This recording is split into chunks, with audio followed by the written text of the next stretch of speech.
Hell is other people. What a quote, isn't it?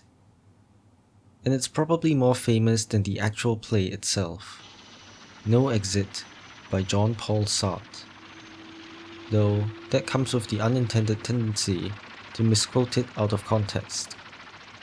Beyond the artistic flair of the quote, it is also a most succinct and accurate summary of one of the core themes in the play.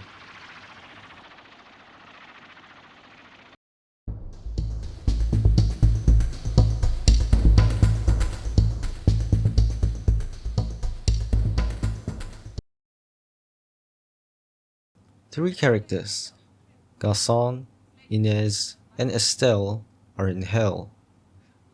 An iteration of hell composed of Second Empire style decor, with three sofas, red, blue, and green, in the middle of the room, overlooked by a Barbadian mantelpiece overhead, instead of the typical fiery pit of pitchforks, spikes, and array of torture paraphernalia.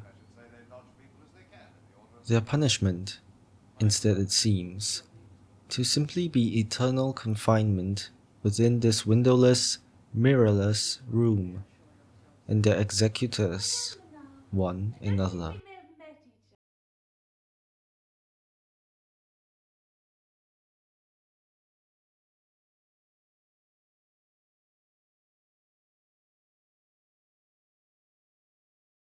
Three sofas sit in the middle of the Second Empire-style decorated room, overlooked by a bronze mantelpiece.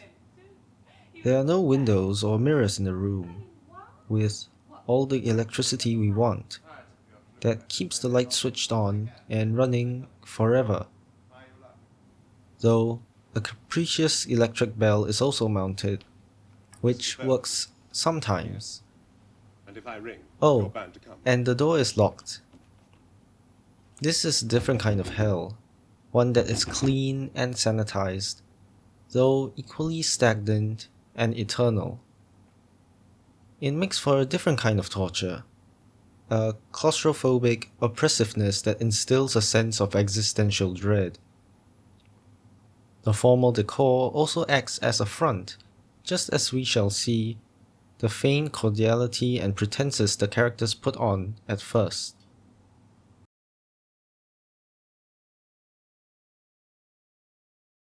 The play consists of three main characters, which appear in the following order: Garçon, Inez, and Estelle, all brought into the room by the fourth character, the valet. Garçon, Inez, and Estelle are sinners, with the valet a staff member of sorts. They appear to be pretty normal people when they first arrive, rightfully nervous, impolite, and downright terrified. What you're hiding with your hands. I know, you've no face left. Garçon's story is one of a courageous deserter who fled the war in protest of it, but unfortunately got caught up by law nonetheless and executed for his escape.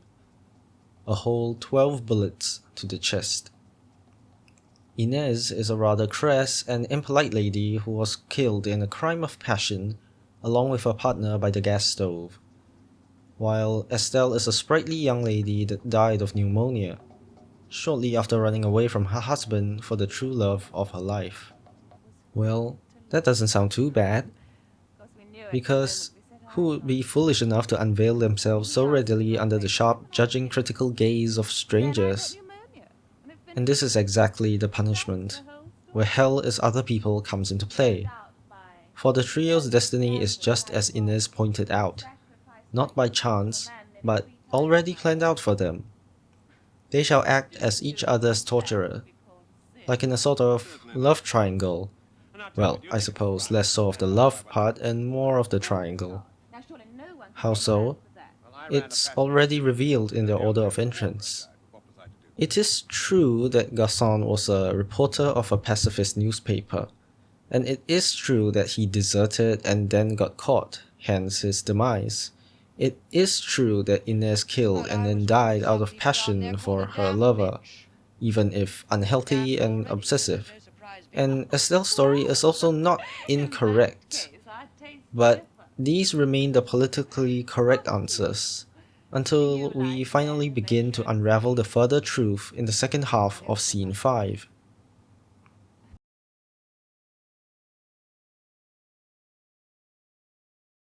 Garçon proposes for them to all keep to themselves and not speak a word to each other, to avoid fulfilling the role of becoming each other's torturers, which they all agree to. But very quickly after, Estelle, while putting on her makeup, could not find her mirror, and could not resist the urge to ask for one from Garçon. Garçon ignores her pleas, which Inez answers, but realizes that her mirror has too been taken. Inez then suggests for her to act as Estelle's mirror, to use her eyes, metaphorically but also quite literally, through the reflection of her eyes, to see herself and put on her makeup. As good as when I came in. And this is when things start to fall apart. Inez fails to have Estelle reciprocate her feelings for her, who blames Garçon for it, who in turn blames Estelle for starting the whole affair in the first place.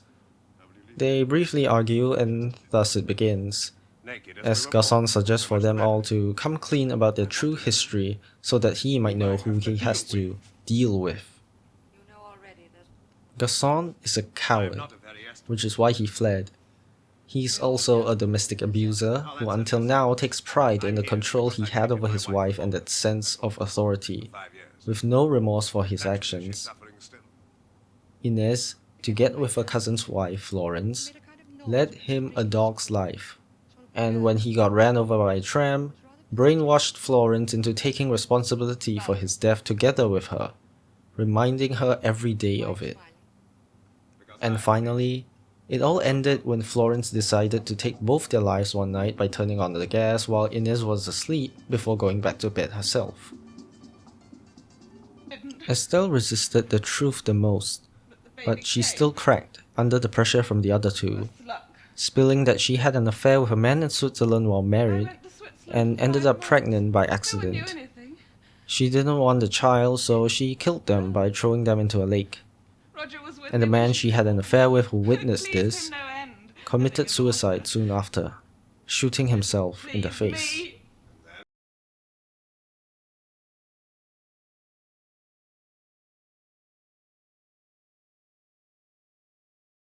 It is in their respective pasts and personalities which makes them the perfect torturer for each other, the love triangle that I talked of earlier.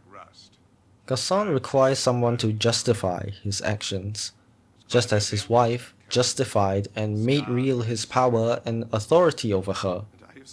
But now that he's dead, with his wife not even shedding a single tear, and his colleagues all thinking of him as nothing more but a forgettable coward, the justification of his sense of self can only be conferred by Inez.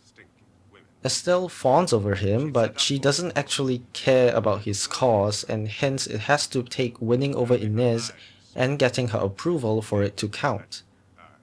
But obviously, Inez disapproves of Garçon in every way possible, and it is in this way that she acts as his torturer.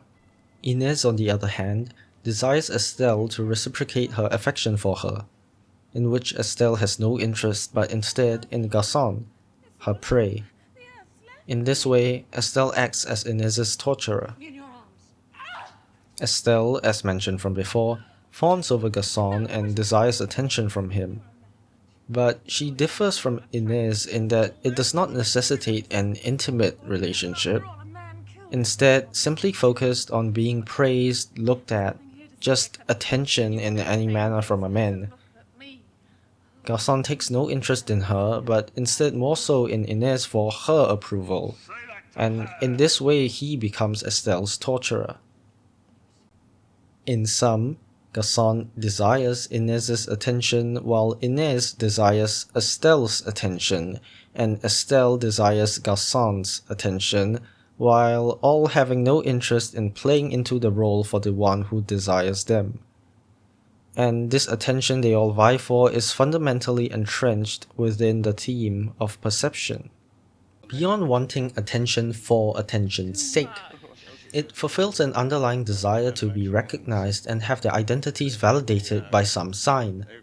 One might argue that there is the personal, introspective side that is self-perception in constructing an identity, with the other being outside perceptions and influence. The gradual loss of connection to the world of the living represents their loss of identity in that world, with all there is to them relinquished to this small room in hell. Without mirrors, their sense of realness can only be reaffirmed by the other tenants. But here, it's far from a pleasant thing, as the lights are always on and their eyelids are no longer there. They are forced to be aware of the gaze of others, judging them 24/7.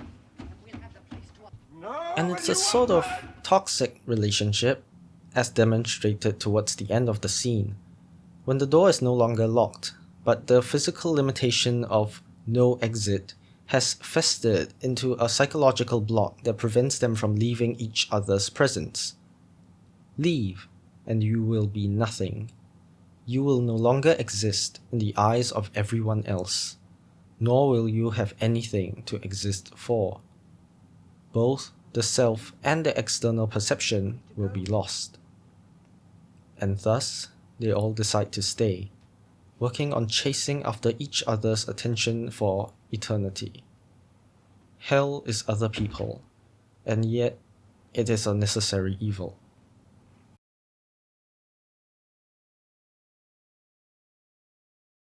Of course, it doesn't mean that all external perceptions and influence is a bad thing. Not that you could avoid it even if you tried to. Instead, the important thing is to avoid becoming encrusted by these views alone, which is to say, become trapped and shaped by these views alone.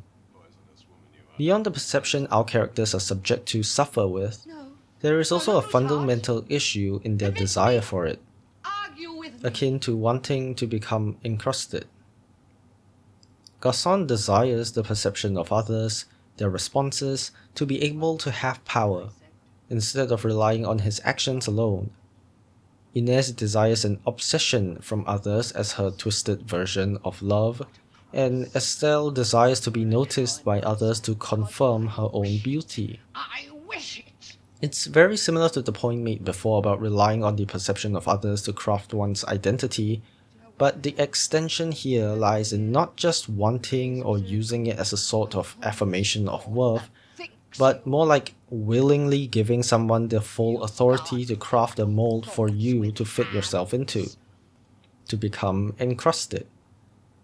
The rejection to leave the room also plays into the symbolism here.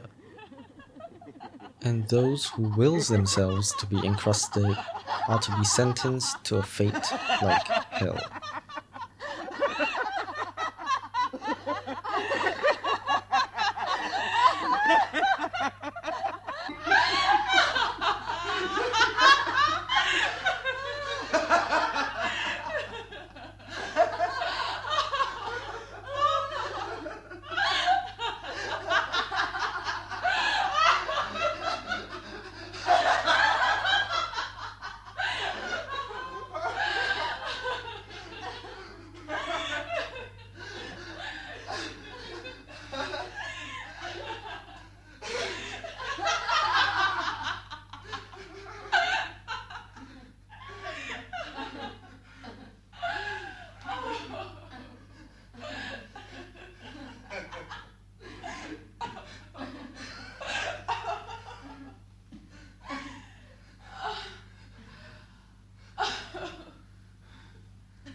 Well, let's get on with it.